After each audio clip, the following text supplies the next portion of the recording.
Alerta aos cristãos. As próximas 4 luas de sangue parte 7.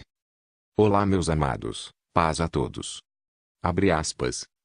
4 eclipses lunares totais na Páscoa judaica e na Festa das Trombetas em 1967, 1968, Páscoa 24 de abril de 1967, Sukkot 18 de outubro de 1967, Páscoa 13 de abril de 1968, Sukkot 6 de outubro de 1968. Nos 6 dias de guerra em 1967, Israel retomou Jerusalém. Enquanto os vizinhos de Israel estavam preparando a destruição do Estado judeu, Israel usou seu direito inerente de autodefesa, lançando um ataque preventivo, 5 de junho de 1967, contra o Egito, ao sul. Ele foi seguido por um contra-ataque contra a Jordânia no leste, e a trajetória das forças sírias entrincheiradas ao norte dos Montes Golã. Ao final de 6 dias de combate, anteriores linhas de cessar-fogo foram substituídos por outros novos, e Judeia, Samaria, Gaza, Península do Sinai, e os Montes Golã estavam sob o controle do Estado de Israel.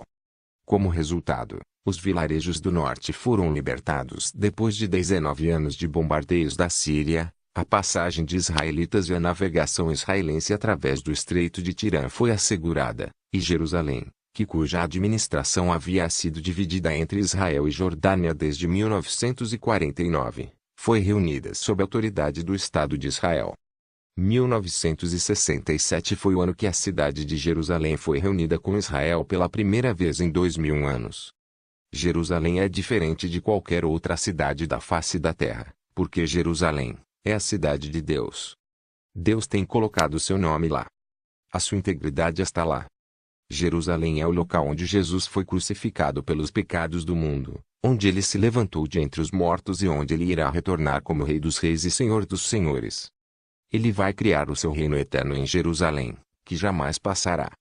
Este foi um grande evento estrondoso, e Deus iluminou o céu com o quadro de aviso das 4 luas de sangue para celebrar o que tinha acontecido pela 7ª vez em mais de 2000 anos.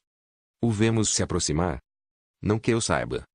Ninguém anunciou, mas a NASA o gravou. Fecha aspas. Acessem os links situados na descrição deste vídeo. Ganhe dinheiro lendo anúncios na internet.